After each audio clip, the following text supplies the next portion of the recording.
दोस्तों, welcome to SSRN chicken farm.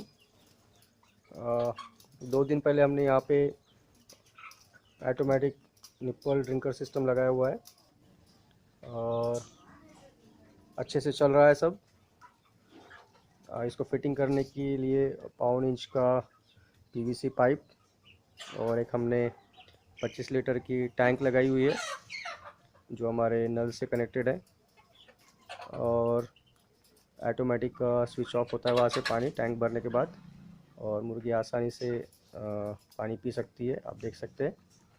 और इनको फिट करना उतना तकलीफ देह नहीं है, आराम से आप इनको इंस्टॉलेशन कर सकते हैं और बहुत ही अच्छा सिस्टम है ये। और आप देख सकते हैं मुर्गियाँ ऑटोमेटिक पानी पी रही है, और इससे ये हो जाता है कि हमें बार बार पानी डालने की ज़रूरत नहीं है। और दूसरी बात ये, जो भी आपको मेडिसिन डालना है वो आप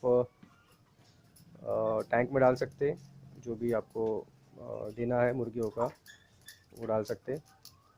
कोशिश कर रहा हूँ कि मैं ऑटोमेटिक फीडर भी इंस्टॉल करूँ, उसको भी सोचूँ कैसा कर सके, ताकि कुछ दिन के लिए अगर बाहर जाते हैं तो मुर्गी आसानी से खाना और पानी दोनों पी सके और खा सके। मुझे ये बहुत अच्छा लगा कि ये जो निप्पल ड्रिंकर मैंने फिट किया, इसके वजह से बहुत सारी तकलीफ़ बच गई। जो मैनुअल ड्रिंकर है उसको धोने का, फिर साफ़ सफाई करके फिर से रखने का, वो काम कम हो गया। और बार बार जब मुर्गियों की तादाद ज़्यादा रहती है तो बार बार भर के रखना पड़ता है, वो भी अभी ज़रूरत नहीं है। टंकी ऑटोमेटिक फुल होती है, और जब भी टैंक फुल हो जाती है ऑटोमेटिक बंद भी हो जाती है वो। मैंने थोड़ा यहाँ पे बेसिन में जो प्रेशर पाइप यूज़ होते हैं वो यूज़ किया है, ताकि थोड़ा पानी प्रेशर से पाइप में आए, और इस तरह से मैंने इसको फिट किया है।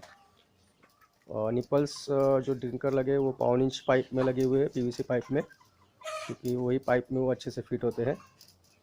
और यहाँ पे एक साइड में एक ओपनिंग वॉल दिया हुआ है, ताकि जब भी पाइप की सफाई करनी पड़े तो हम यहाँ से पानी निकाल के अच्छे से साफ़ कर सकें।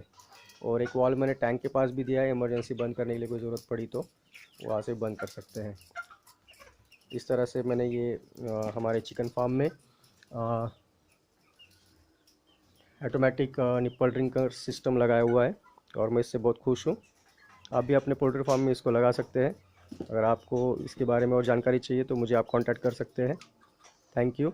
आज के लिए इतना ही।